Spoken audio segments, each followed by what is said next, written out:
Senhor, nós te louvamos por essa noite, ó Pai, somos agradecidos por Ti. Podemos nos reunir como igreja, ó Deus. Poder te agradecer por cada pai aqui representado. Somos gratos porque o Senhor tem nos dado pais que nos criaram, alguns ainda estão criando o desenvolvimento de seus filhos. Que o Senhor possa estar dando graça, como vimos nessa noite, no jogalzinho, sabedoria para poder criar os seus filhos no caminho do Senhor. Abençoe a tua palavra agora, Deus. Fale aos nossos corações. Te pedimos em nome de Jesus. Amém. A mensagem dessa noite não é para os pais, é para nós, filhos. O título é Meu Pai, Meu Amado, Meu Salvador. Hoje, né, como foi falado de manhã, o Dia dos Pais, ele passou a ser comemorado desde 1901, se não me engano, né? Que foi lido. Lá nos Estados Unidos, alguém quis homenagear o seu pai, e aí a ideia se propagou, e ao longo dos anos se espalhou por todo o mundo, e assim então, todo segundo domingo do mês de agosto, celebra-se o Dia dos Pais. Uma data de reconhecimento para aquele que nos deu, né, condições de chegarmos até aqui. E tem alguns que ainda estão trabalhando para isso, né? Totonho, Camilo, estão criando seus filhos ainda, que são crianças, para que tenham condições de se tornar homens e mulheres maduros. Alguns tiveram o privilégio, como eu, de ter um pai que levou também ao conhecimento do nosso Salvador Jesus Cristo. Seria tão bonito, né? Se todos os pais dos filhos aqui presentes fossem crentes e tivessem cuidado de levá-los aos pés de Cristo. Sabemos que não é essa a realidade. Em nenhum lugar, nenhuma igreja você vai encontrar membros onde seus pais são crentes. Ou membros que os pais já partiram e que partiram sem conhecer o Senhor Jesus Cristo. Infelizmente, nem todos tiveram esse privilégio. Como eu disse, eu tive o privilégio. Meu pai, eu com 2 meses de idade, ele já converteu ao Senhor Jesus Cristo, então fui criado conhecendo o Senhor Jesus como Salvador. E salvo, né, alguns de nós, as exceções aí, a maioria tiveram pais incrédulos, pais que não se preocuparam em mostrar o caminho da fé em Cristo Jesus. Talvez muitos pais procuraram proporcionar condições de abrigo, alimento, segurança aos filhos. Outros talvez nem isso tiveram. Então, é possível termos filhos de pais não apenas incrédulos, mas filhos de pais ausentes, filhos de pais severos, filhos de pais que pouco se importaram com eles. Mas apesar de pais tão diferentes, todos têm algo em comum. Todos somos filhos de um pai. É comum, e isso a gente aprende estudando a respeito do aconselhamento cristão, é comum depararmos com pessoas que não conseguem perdoar seu pai, nem mesmo conviver com ele. Seria muito bom se na Bíblia tivéssemos a ordem de honrar o pai e mãe, e no caso específico, né, colocasse assim, honra pai e mãe, especialmente o pai, honra o pai e mãe somente se ele for bom. A Bíblia não fala isso. Êxodo 20:12 diz que nós devemos honrar o pai e mãe. E ele não diferencia se o pai é bom ou ruim. Efésios 6:1 nos exorta a obedecer os pais. E aqui também não fala se é um pai crente ou não. Né? Embora Paulo está escrevendo para uma classe para um grupo de cristãos, mas muitos desses cristãos talvez não tinham um pai crente no Senhor Jesus Cristo. Talvez o relacionamento de pai e filho não era tão saudável assim, mas a ordem é dada para que nós possamos obedecer os pais como é justo, isso é justo. Honre pai e mãe, Paulo diz, que inclusive ele menciona o primeiro mandamento como promessa. Agora, como é que nós podemos honrar um pai que, no geral, só traz lembranças amargas? Como é que podemos honrar um pai se a pessoa não tem uma lembrança, por exemplo, de um pai dando um abraço, ao invés de um abraço, dando um tapa, ao invés de um beijo, dando uma surra, ao invés de fazer um carinho, batendo com o chinelo? Como é que podemos amar um pai que sequer um afago na cabeça deu ao filho? Então, é muito ruim, e no campo do aconselhamento, é comum a pessoa ter dificuldade de chamar Deus de pai por causa das experiências negativas que tiveram com seus pais biológicos. A pessoa não consegue chamar Deus de pai. Por quê? Porque ela associa o pai eterno, Deus Pai, com o seu pai biológico. E a sua experiência não é a melhor das possíveis. E ela então tem essa dificuldade. Experiências negativas com seus pais, que geraram sentimentos de abandono, rejeição, ou mesmo abuso, que levam muitos a terem dificuldade de enxergar em Deus um pai amoroso. Como é que eu posso achar que Deus é pai amoroso se meu pai sempre foi severo? Se meu pai sempre nunca tinha uma palavra de carinho? Se meu pai estava sempre como um pesado nas minhas costas? Um pai que nunca me acolheu? Pelo contrário, como é que eu posso achar que Deus é um pai que me acolhe se meu pai nunca me acolheu? Se não fosse minha mãe, talvez eu teria passado fome, teria passado necessidade, porque meu pai nunca se preocupou comigo. A gente ouve pessoas falar assim, conheço pessoas que falam, não perdoa meu pai, porque você não sabe o que meu pai fez comigo. Mas a Bíblia não fala que nós devemos perdoar o pai por aquilo que ele honrar o pai pelas coisas boas que ele fez. Eu não sei em detalhes, né, como é que foi ou como tem sido a sua convivência com o seu pai, como é que foi a convivência com o seu pai. Às vezes a gente conversa alguma coisa, mas você sabe muito bem como é que foi a sua convivência e como é que tem sido a convivência com o seu pai. Mas uma coisa eu sei, porque a Bíblia nos exorta a isso. Embora seja algo muito difícil a ser feito, a Bíblia nos exorta a honrar o pai e até mesmo perdoá-lo, se for esse caso. Mas aí vem uma reação, né? Muitas vezes quando você fala assim para a pessoa, olha, independente do que aconteceu, você tem que perdoar o seu pai. Geralmente a resposta que a gente ouve das pessoas é o seguinte: você não sabe o que era o meu pai. Olha, você tem que perdoar teu pai. Eu não consigo conviver com meu pai, eu não consigo perdoar meu pai, mas você tem que perdoar. A Bíblia diz: não, você não sabe como foi meu pai. De fato, eu não sei. Mas uma coisa eu sei: Deus sabe. E foi Ele que mandou honrar o pai. Foi Ele que mandou perdoar. Deus também, Ele nos enviou o seu Filho, Jesus, para morrer por nós. Né? Deus enviou o seu Filho Jesus para morrer por mim, por você, para o seu pai. Então, assim como um dia você reconheceu seus pecados e depositou sua vida aos pés da cruz, e se é que você já de fato tem feito isso, você tem que perdoar o seu pai, se ele ainda é vivo, né? E orar por ele, para que ele também possa conhecer o Senhor Jesus como seu Salvador. Tem pessoas que não conseguem orar pela salvação do pai porque eles não querem ver o pai no céu. Então eles preferem ver o pai no inferno por tanto mal que o pai fez a ele, aos filhos.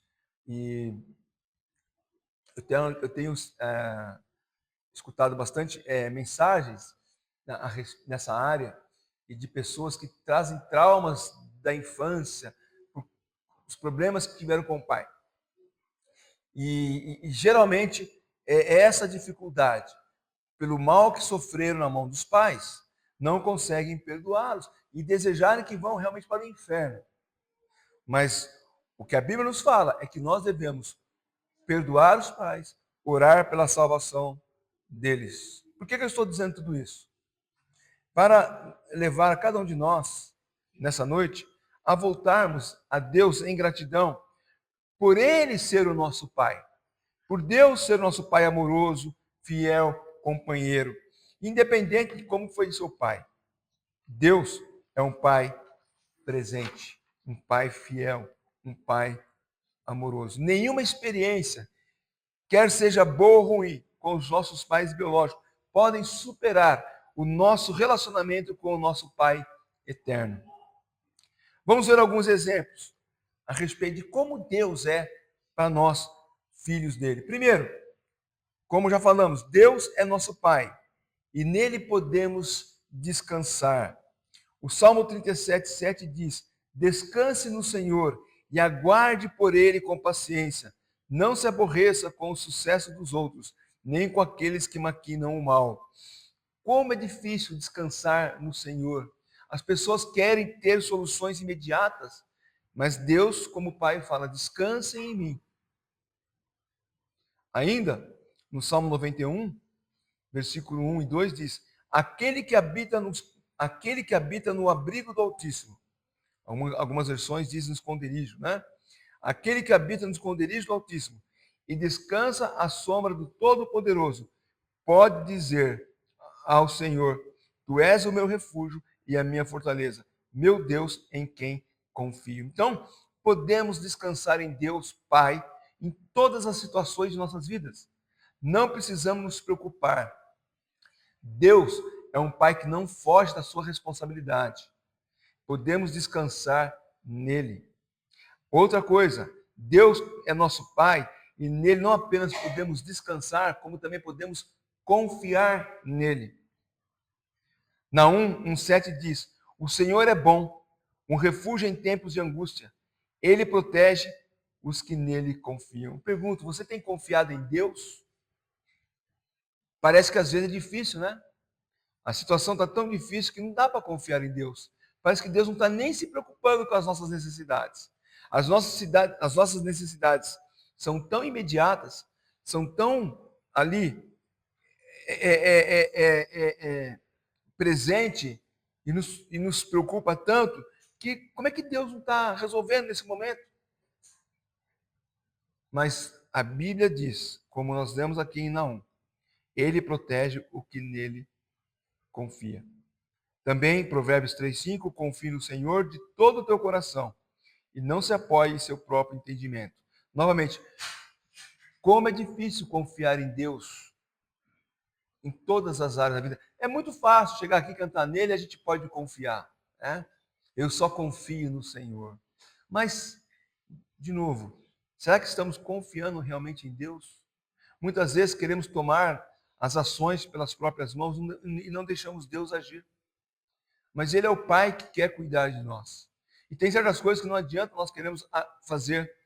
Temos que deixar Deus atuar. São coisas que fogem das nossas mãos. Então nós precisamos confiar em Deus, como Pai que cuida do seu filho. Uma outra coisa, Deus é nosso Pai e a Ele podemos contar tudo. Eu não sei se eu contei tudo das coisas que eu fiz na vida do meu pai. Acho que algumas não, porque talvez eu sofreria alguma punição, né? A gente acaba não contando, né? Mas deveríamos contar para os nossos pais as coisas, principalmente os nossos temores, né? As nossas preocupações. Mas devemos contar ao nosso Pai Celestial todas as coisas. 1 Pedro, Salmo 55:22 e 1 Pedro 5:7 diz algo parecido, né? Em 1 Pedro 5:7 diz: lancem sobre o Senhor toda a sua ansiedade, porque Ele cuidará de vós. Desculpa, esse é o Salmo 55:22. Lancem sobre o Senhor toda a sua ansiedade, porque Ele cuidará de vocês. Ele jamais permitirá que o justo seja abalado. E o 5:7 de 1 Pedro: não andem ansiosos por coisa alguma, mas em tudo, pela oração e súplica, e ações de graça. Não, desculpa, eu inverti aqui. 1 Pedro diz: lançando sobre Deus toda a vossa ansiedade, porque Ele cuidará de vós. Filipenses 4:6 e 7, que diz: não andem ansiosos por coisa alguma, mas em tudo, pela oração, pelas súplicas, com ações de graça, apresentem seus pedidos a Deus, e a paz de Deus, que excede todo entendimento, guardará o coração e a mente de vocês em Cristo Jesus. Então, tanto o Salmo 55:22 como 1 Pedro 5:7 diz que nós devemos lançar sobre Deus as nossas ansiedades, as nossas preocupações. Contar a Ele aquilo que vem no nosso coração. E Paulo exorta em Filipenses 4, que nós não devemos andar ansiosos, mas levar diante de Deus por meio das nossas orações e nossas súplicas aquilo que está pesando no nosso coração. Algo que talvez você não conte para o seu pai, talvez você não conte para a sua mãe, para o seu irmão, para o seu filho, mas que você pode contar para Deus. Saber que Deus tem cuidado de nós. E Ele quer saber. Ele sabe, de fato, Deus sabe todas as coisas, né? Nós precisamos abrir a boca para que Deus fique sabendo. Quando eu abrir a boca para falar com Deus alguma coisa, Deus não vai falar, olha, eu não sabia disso. Não, Deus sabe. Mas Ele quer ouvir dos nossos lábios as nossas questões, as nossas petições, aquilo que tem nos atormentado, que tem nos preocupado. Mas também Ele quer ouvir as nossas alegrias. Então, Deus, nosso Pai, nós podemos contar tudo para Ele, né? A Jesus Cristo contarei tudo, nós cantamos. Mas será que contamos tudo realmente? Devemos contar, confessar nossos pecados, pedir sabedoria por decisões na nossa vida e ter um relacionamento aberto realmente com Deus. Deus também é o nosso Pai e nele podemos buscar socorro. O Salmo 121, versículo 1 e 2, nós falamos muito dele a respeito do povo de Israel, quando for cercado e não tem por onde sair, não tem por onde fugir. Então nós lembramos do Salmo 122, 1 e 2, que diz: eleva os meus olhos para os montes, de onde me virá o socorro? O meu socorro vem do Senhor, que fez os céus e a terra. Mas isso também é aplicado às nossas vidas. Em momentos em que nós não temos para onde olhar, não temos para onde fugir, nós olhamos para os céus e sabemos que o nosso socorro vem de Deus. Questões que nós não temos nem ideia de como resolver, Deus resolve por nós. E coisas que talvez tirassem nosso sono no passado, hoje nós nem lembramos mais por que aquilo tirava nosso sono. Porque Deus resolveu. Talvez Deus não vai resolver do jeito que nós queremos, mas Deus vai resolver. Quando nós falamos que Deus resolve os nossos problemas, não significa que tudo que nós queremos que seja resolvido do nosso jeito. Às vezes nós oramos para Deus por uma necessidade e já damos para Ele, ó Senhor, o caminho é esse aqui, tá? Senhor, me abençoe, Tu sabe da minha necessidade financeira e... amém. Aí, Senhor, tem um jeito aí de eu ganhar um dinheirinho extra aí. É lógico, se você está orando a Deus e abre uma oportunidade, uma porta de um dinheiro extra, com um trabalho extra, você está vendo Deus abrindo. Mas, às vezes, nós já começamos a maquinar, né, alguma coisa assim, que pode ser a solução. Mas nós colocamos diante de Deus. Ô Senhor, Tu sabe da minha saúde, está ruim, eu fui no médico, o médico está falando que é um tratamento difícil, vai ser um tratamento demorado, talvez nem traga resultado esse tratamento, mas Senhor, põe a Tua mão sobre isso. Aí depois, começa a buscar na internet lá, olha, tem uma pessoa no bairro tal que ele faz um trabalho lá que cura tudo. Aí você vai lá, receber um passe, tomar uma garrafada, né? Que a garrafada em si não é ruim, não é errado, tá? Vocês tomam garrafada lá? Na terra de vocês? Então, a garrafada não é ruim. A garrafada vem com a benção, quando é benzida, né? Então, você tem que saber aonde você vai. A garrafada é um remédio feito com várias cascas, vai xarope, vai tá, e você toma. Só que alguns falam que a eficácia da garrafada está na benzedeira. Ela vai benzer e vai funcionar. O nosso irmão Juber, que vai estar conosco ano que vem, ele conta que o menino estava amarelo de anemia. Anemia, né? Que ele chama amarelo? E ele falou assim que saía da cama assim, o lençol amarelo. E falar que tinha uma mulher que fazia uma garrafada que curava. E ele foi atrás dessa mulher e ele perguntou, mas a senhora, como é que é essa garrafada? Eu coloco isso, aquilo. Mas depois só fez tudo. O que só faz? Não faço mais nada. Tem certeza? Não faço mais nada. Ele queria saber se ela fazia alguma reza, alguma macumba, né? Daí ele não ia tomar. Mas Mas vamos supor que você vai lá, alguém te indica alguém que faz uma garrafada com a benzida, né? Com um pouquinho a mais, né? Um plus. Aí eu falei, Senhor, isso não é de ti. Se eu não me engano, tinha uma senhora na nossa igreja que ela estava com problemas, eu era criança ainda, mas ela estava com problema de saúde, alguém indicou para ela uma mãe de santo. E ela falou, não, se o Senhor Jesus não resolver, não é essas coisas que eu vou resolver. Então nós temos que buscar socorro no Senhor. Isaías 41:10 diz, não temas, porque eu sou contigo. Não te assombres, porque eu sou teu Deus. Eu te fortaleço e te ajudo e te sustento com a destra da minha justiça. Quão bom é podermos experimentar segurança na mão de um Deus que nos socorre, que nos protege. Não precisamos ficar assombrados, não precisamos ficar com medo. Eu sempre falo isso. Quando vem algo ruim para nós, a primeira reação é de assustar. O cabelo arrepia, todo o corpo arrepia, o susto é grande, o coração bate forte. Mas espera lá. Eu tenho um pai no céu que está cuidando de mim. Ele fala que eu não preciso temer, porque ele é que está comigo todos os dias. Aí você começa a descansar. Você começa a entender que Deus, como pai, está contigo, cuidando de você. Deus é nosso pai e com ele estamos seguros. Um salmo que eu quase todas as noites eu cito esse versículo, Salmo 4:8. Em paz me deito e logo adormeço, pois tu, Senhor, me faz viver em segurança. Toda noite eu lembro desse versículo. Quero deitar em paz, logo dormir, porque Deus é ele que me guarda seguro. Eu consigo viver em segurança com ele. Salmo 4:8, Salmo 91, versículo, novamente, os versículos que nós já lemos, o 1 e o 2, aquele que habita no esconderijo altíssimo, descansa à sombra do Todo-Poderoso. Tu és o meu refúgio, a minha fortaleza, o meu Deus. Então, ele não, com o nosso Deus, né? Não apenas podemos descansar, mas também estamos seguros. É aquela ideia de você procurar um abrigo num temporal.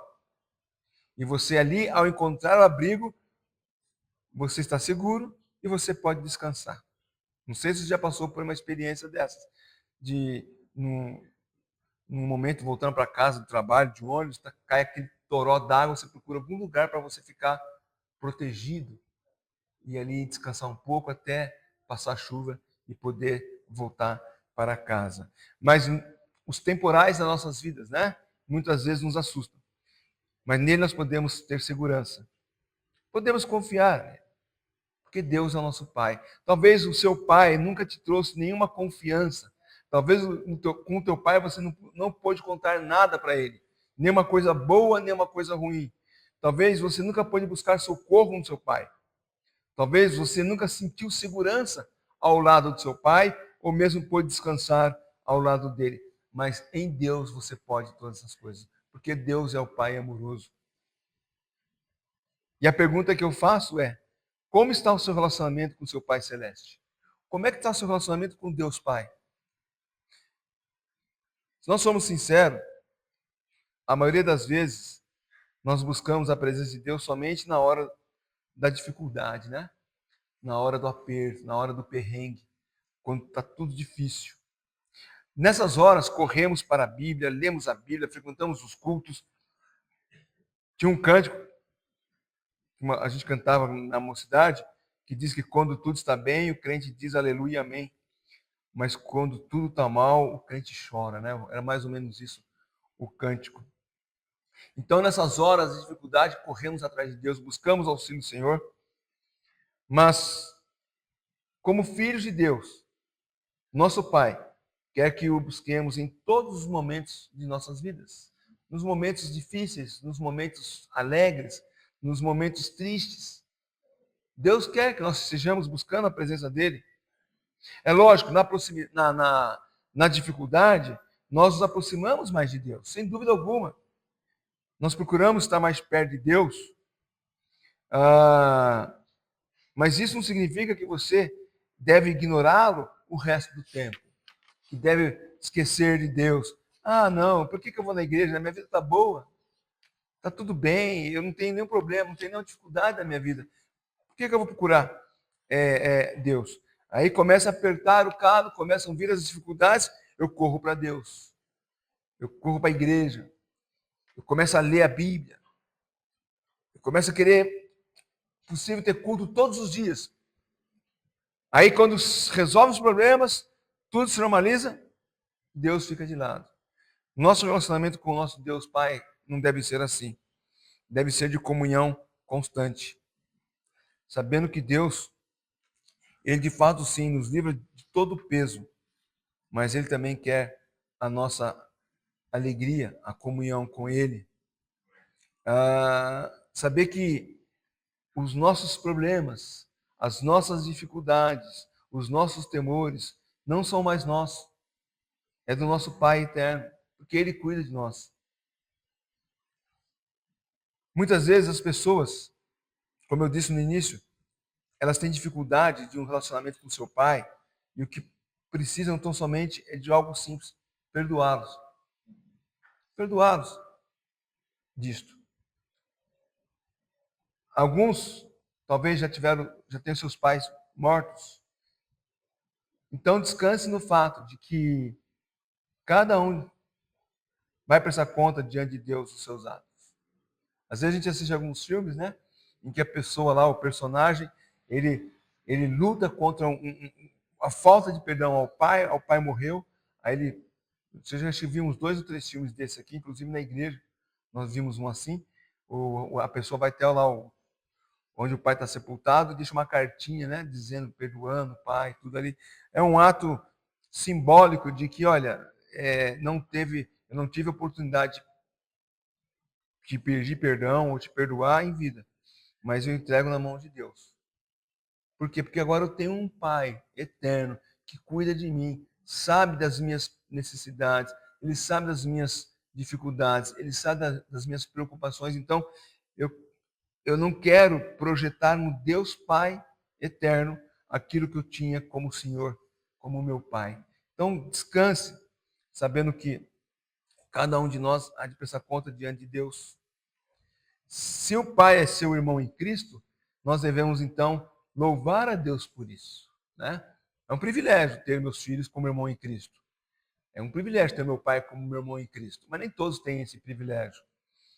Mas nós precisamos louvar a Deus, os que têm. Os que não têm e têm os pais vivos, devem trabalhar para que esses pais também conheçam Cristo como Salvador. Talvez você vai ficar surpreso que na transformação dessa pessoa, do seu pai, o relacionamento dele com você vai mudar.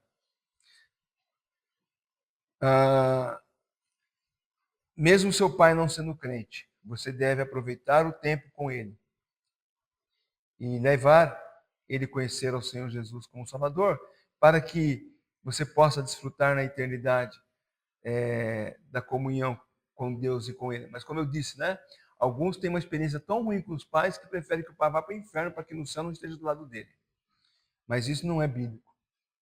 Isso não é de Deus. Isso é um sentimento carnal. É um sentimento nosso, que deve ter, inclusive, levado diante de Deus para pedir perdão. Senhor, perdoe-me esse sentimento. Mas que meu pai se converta, tenha uma vida transformada. Talvez o meu relacionamento com ele aqui na terra, mesmo depois de convertido, não vai ser o mesmo. Mas eu sei que no céu nós teremos novos corpos e lá será diferente. Mas converta o coração do meu pai, para que ele possa ser uma nova criatura. E tenhamos sempre em mente, por melhor ou pior que seja o seu pai aqui na terra, temos um pai no céu. E um dia poderemos experimentar a doce e plena comunhão eterna com ele. Mas enquanto isso, né, gozemos a comunhão com ele aqui na terra. A ideia de ter comunhão com Deus na eternidade não elimina o fato de que nós podemos ter comunhão com Deus aqui na terra, como estamos tendo agora. Os acessos que Deus tem nos dado para ter comunhão com ele aqui na terra são os conhecidos de todos nós. Palavra de Deus, oração, comunhão com os demais irmãos em Cristo. Culto, né? Como o nosso irmão ontem disse, e ele disse algo que eu sempre disse, mas ele disse talvez com palavras diferentes. Você não vem a um culto para apreciá-lo ou para saber se ele é bom ou ruim. Você vem no culto para prestar adoração a Deus. Então, essa comunhão que nós projetamos na eternidade, ela passa a ser real aqui, quando nós estamos adorando a Deus como igreja, como crente. Quando eu estou em casa, lendo a Bíblia, orando, meditando, talvez cantando um hino, pensando num hino, ou mesmo cantando em voz alta aquele hino. É momentos de comunhão com Deus. Mas, infelizmente, alguns crentes parece que ele tem uma chave. Ele sai da porta, ele vira a chave. Agora eu estou no mundão. Não lê a Bíblia, não ora, não pensa em Deus, não pensa em nada. Então, tudo se resolve da maneira carnal, com a sua própria sabedoria, sem a busca de auxílio do Senhor. Aí passou a semana inteira, ou chegou domingo, passou por aquele portão, acho que vira a chave que agora eu sou crente. Aí agora eu sou crente, então, Deus é bom, Deus é bom, Deus é bom. Né? Mas, como diz a frase do filme lá, Deus está morto, Deus é bom o tempo todo Deus é bom. Deus não é só bom enquanto estamos na igreja, no culto. Deus é bom quando estou no trabalho, quando estou na escola, quando estou em casa, quando estou relacionando com meus irmãos, com meus pais, com meus amigos. Então, a comunhão, ela é permanente com Deus, porque Ele é nosso Pai e Ele nos chama a essa comunhão. Deus quer que nós vivamos nessa comunhão. Nosso irmão Arlindo, aquele que o irmão preparou para nos presentear essa noite com uma palavra, ele disse algo interessante. Deus, Ele nos criou porque Ele queria que tivéssemos comunhão com Ele. Né? Não lembro as palavras exatas, mas algo mais ou menos assim. Deus não criou o mundo para ficar sozinho nesse mundo, não. Ele nos criou para que possamos estar com Ele. Mas só podemos estar com Ele por meio do quê? Do reconhecimento que Jesus Cristo é nosso Senhor, que Jesus Cristo é nosso Salvador. Enquanto eu não reconhecer isso, enquanto eu não entregar minha vida ao Senhor Jesus, eu não posso desfrutar da comunhão com Ele. Como é que eu posso chamar Deus de Pai se eu ainda não o conheci como Pai? A Bíblia diz que todo aquele que nele crê tem a vida eterna. Então eu passo a ser filho de Deus no momento em que eu passo a crer no Senhor Jesus como meu Salvador. João, quando escreve o seu Evangelho, os primeiros versículos de João, ele já deixa bem claro isso. Ele começa esclarecendo essa verdade. Quando ele diz, no capítulo 1 de João, no versículo 11, veio para que eram os seus, mas os seus não receberam. E o 12, mas todos quanto receberam, deu-lhes o poder de serem feitos filhos de Deus. Mas como? João esclarece, a saber, aos que creem em seu nome. Então, como é que eu tenho certeza que Deus é meu Pai? Porque eu creio em Jesus Cristo. Eu creio que o que Jesus fez por mim na cruz do Calvário foi para me salvar, me trazer uma nova vida. E agora, então, eu posso chamar Deus de Pai. E Ele é meu Pai. Então, como meu Pai, nele eu posso descansar, nele eu posso confiar, nele eu posso contar tudo a Ele. Eu posso buscar socorro com Ele todos os momentos da minha vida. Eu posso estar seguro, tranquilo, porque Ele não me deixa sozinho. Ele não me abandona. Talvez uma experiência amarga de alguns, né? Talvez ver o pai abandonando a família, abandonando a mãe, né? Vivendo a sua própria vida, traz essa marca para o resto da sua vida, né? Como é que eu posso crer, confiar em Deus como pai, se meu pai biológico aqui abandonou minha mãe, me abandonou criança? Como é que eu posso confiar nele, em Deus Pai dessa forma? Pode confiar, porque para que nós pudéssemos ser filho dele, ele abandonou seu filho na cruz, para que nós pudéssemos ser salvos. Jesus clamou, Deus, meu, por que me abandonaste? Deus não respondeu na hora, mas ele poderia responder, te abandonei por amor desses. Jesus sabia disso, que Deus deixou Cristo na cruz por amor a nós, para que nós pudéssemos hoje chamar Deus de Pai. Que Deus abençoe cada um dos filhos que estão aqui. E todos nós somos filhos, né? Nem todos são pais, mas todos somos filhos. E todos podem ser filhos de Deus, se crerem no nome do Senhor Jesus Cristo como Salvador. Amém?